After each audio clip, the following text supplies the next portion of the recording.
Você sabe que dia é hoje? Hoje é dia 19 de junho. Esse é um dia extremamente especial. E o que nós estamos fazendo agora, o que nós já fizemos na escola dominical, está sendo feito por mais de 3.400 igrejas aqui no Brasil. Pelo menos era a contagem até sexta-feira. Hoje é o dia da igreja perseguida. É o domingo da igreja perseguida, chamado DIP. E quem promove esse dia é a missão Portas Abertas. A nossa igreja tem o privilégio de poder contribuir com essa missão e também temos o privilégio hoje de poder estar falando um pouco sobre a igreja perseguida e sobre o reino de Deus. Uma coisa tem absolutamente tudo a ver com a outra. Eu não sei se você tem ideia, mas há países em que ser cristão, isso significa assumir um risco seríssimo para a sua vida e para a vida da sua família. Há cerca de 100 milhões de cristãos ao redor do mundo que, pelo fato de serem cristãos, estão correndo algum tipo de risco e sofrem algum tipo de perseguição. Para você ter uma ideia, imagine se nós não pudéssemos nos encontrar publicamente aqui nesse lugar. Se nós tivéssemos que chegar aos poucos e qualquer movimentação acima do normal fosse vista com suspeita por parte das autoridades. Imagine que você tivesse que louvar a Deus em comunidade sem um instrumento sequer, cantando só com a voz da capela, baixinho, sem instrumentos. Se houver Bíblia, seria apenas uma Bíblia, estando com um pastor para que ele possa ensiná-la. Há muitos lugares onde isso é uma tremenda realidade. E falar disso, parece que nós estamos falando de uma coisa absolutamente absurda no nosso contexto, porque nós gozamos de uma liberdade quase que total para exercer o nosso culto, para nos reunirmos como igreja e falarmos e vivermos, ou procurarmos viver o Evangelho de Jesus Cristo. Gostaria de mostrar algumas cenas para você e em seguida um vídeo que vai aparecer aí nos nossos slides. Dê uma olhada sobre isso que nós vamos ver agora.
400 mil cristãos na Coreia do Norte.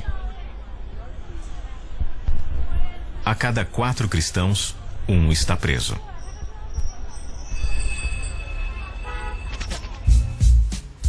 Nós ouvimos o que eles falam. A Coreia é o país mais rico do mundo. Eu pergunto, por que há tantas pessoas com fome? Nos dizem para adorar Kim Jong-il. E nós pensamos, por que esse Deus é tão cruel?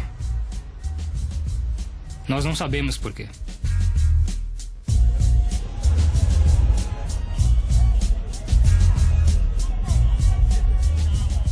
Meu amigo Kim Chul-min, um ótimo pai com crianças lindas, trabalhador, homem educado, ele queria uma vida melhor para sua família. E ele arriscou a sua vida fugindo para a China. Encontrou trabalho, descobriu o que era a Coreia, aprendeu sobre Deus. Conheceu pessoas que seguiam a Jesus Cristo e se tornou um seguidor dele também. Ele tinha um plano. Voltaria para casa e contaria para a família e amigos sobre Jesus Cristo. Mas antes de retornar para a Coreia do Norte, foi preso pela polícia chinesa. Ele foi entregue para a polícia da Coreia e disseram que esteve com cristãos na China. Depois que foi levado para a Coreia, nós soubemos o ocorrido. Soubemos da tortura, mas ele não entregou ninguém. Ele nunca entregou os cristãos.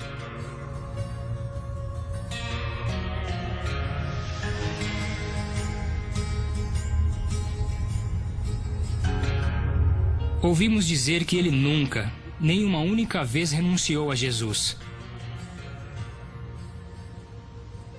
Ele foi fiel.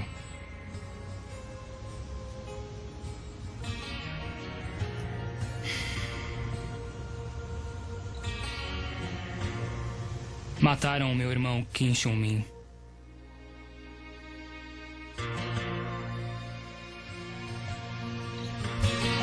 Kim Chul-min consta como apenas um dos muitos casos de tortura e assassinato não divulgados na Coreia do Norte. Faça algo. Hoje.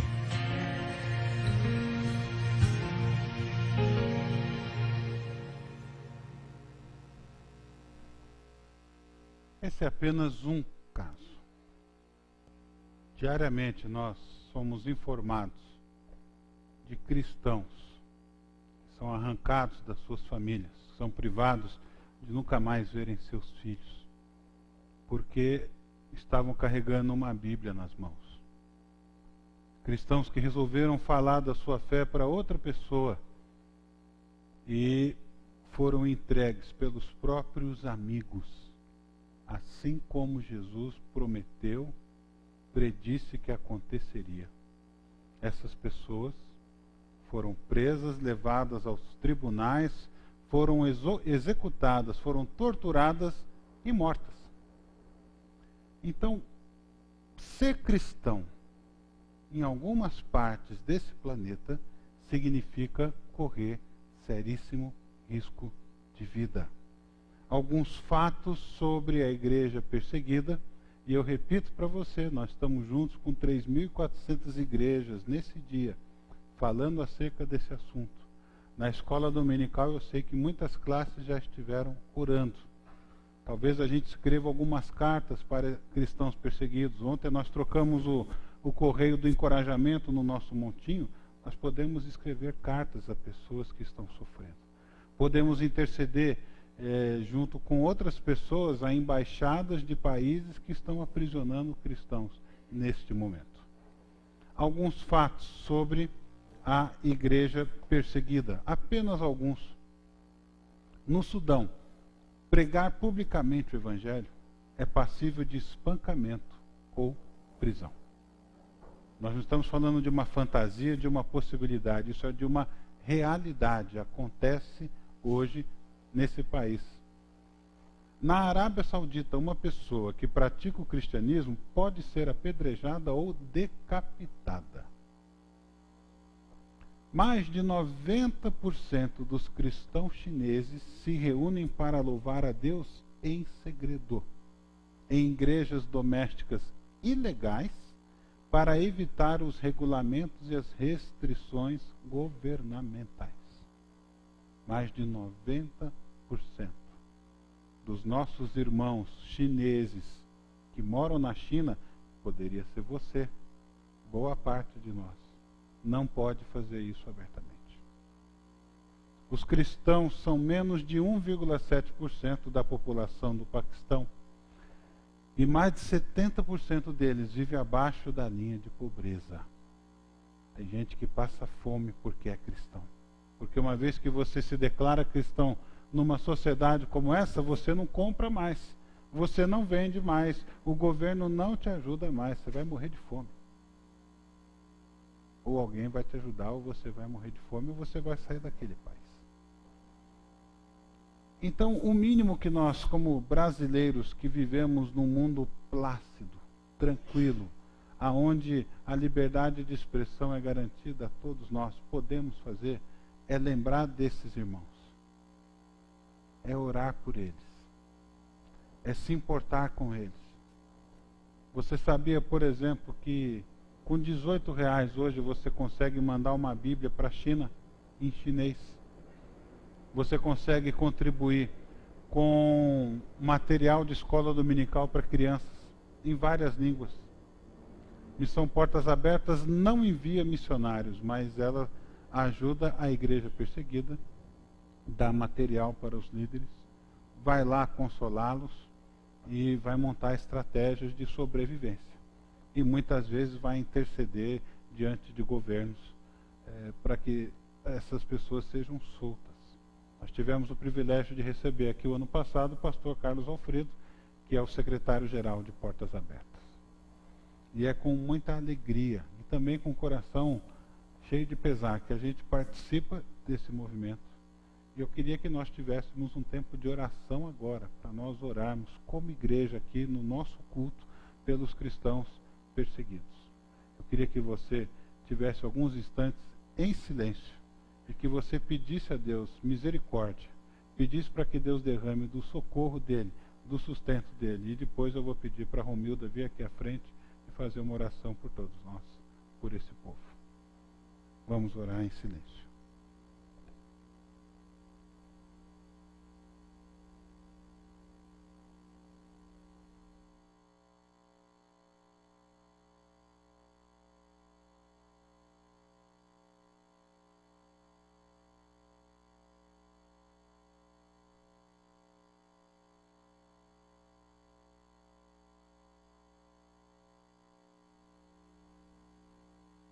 Oramos em silêncio, porque na maioria das vezes eles oram em silêncio.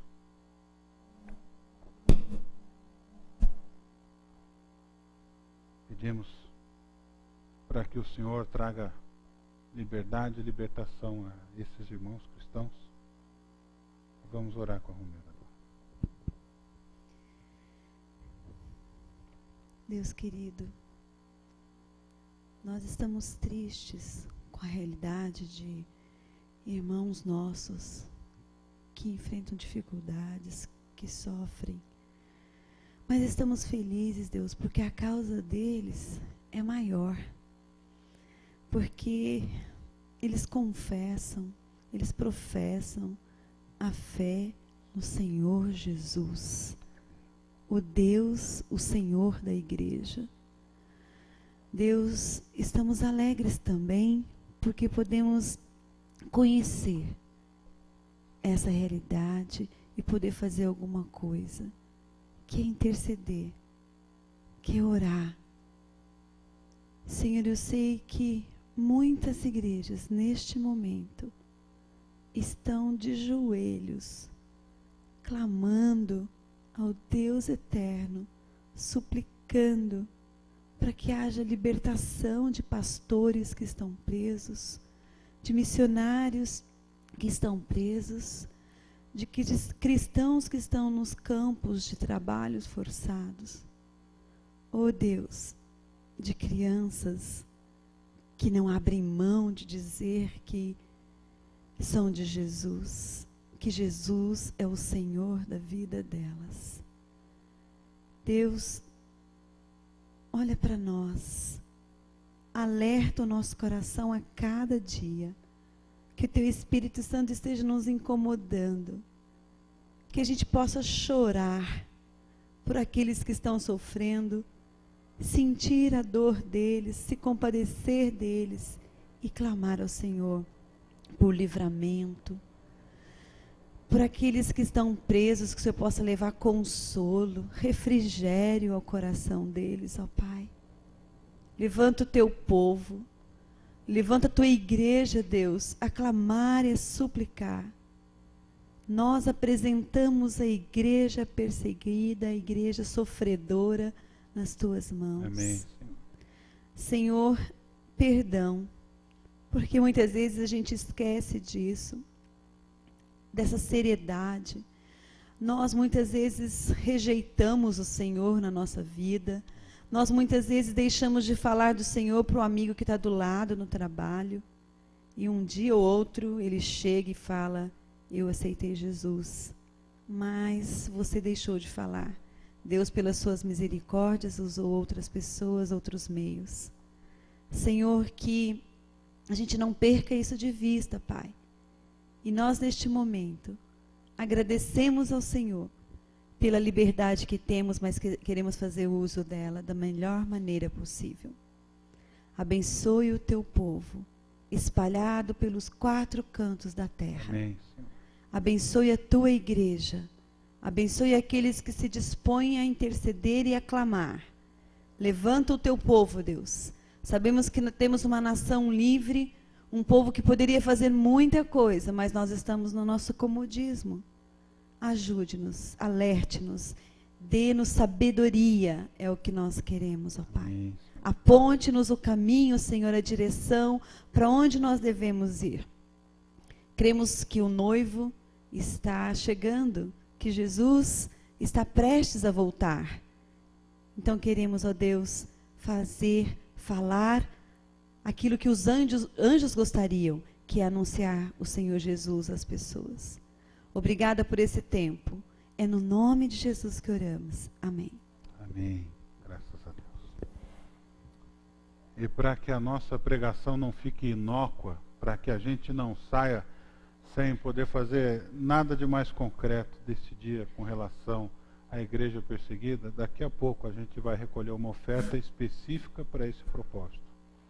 Você já deu a sua oferta para a igreja, a oferta que nós vamos recolher daqui a pouco vai ser para essa obra.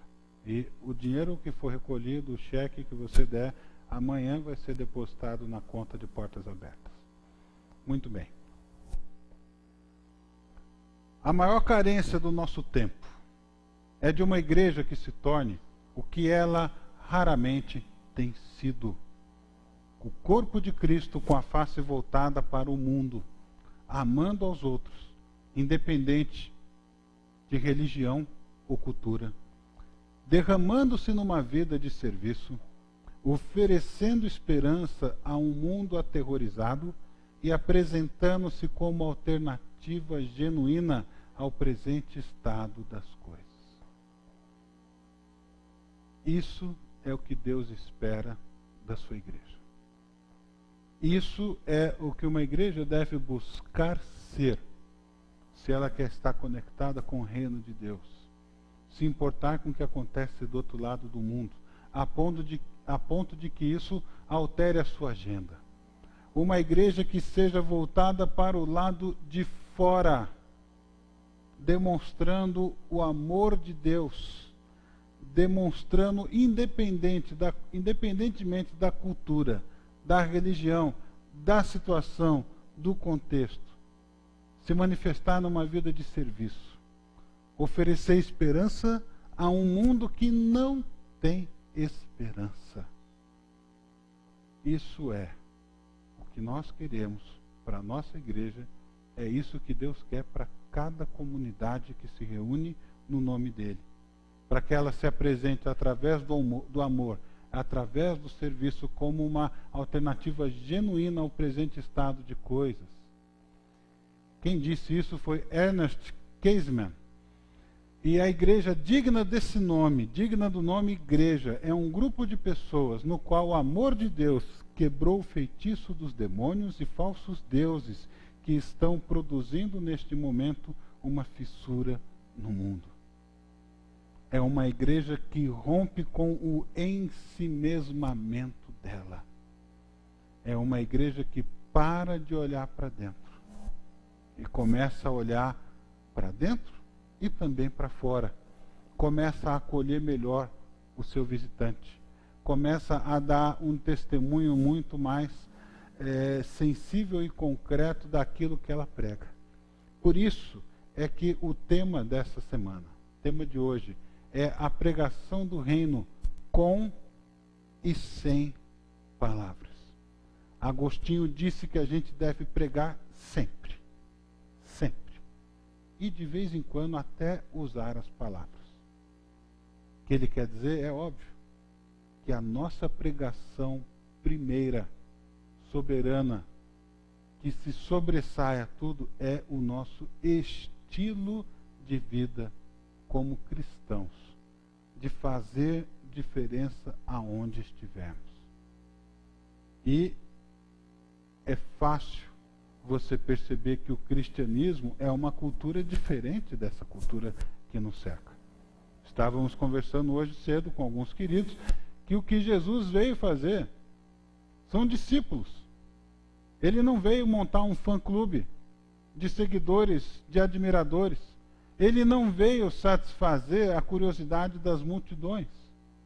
Ele veio instituir um estilo de vida chamado cristianismo, não uma religião de regras, mas um estilo de vida, que é o estilo de vida do reino de Deus, que anda na contramão da cultura, que faz o que ninguém faz, que apela para o absurdo muitas vezes de andar na contramão da maré, que resolve amar os seus inimigos, que resolve dar outra face a quem lhe bate a primeira, que resolve ser pobre de espírito e com isso dizer que depende totalmente de Deus nas suas vidas.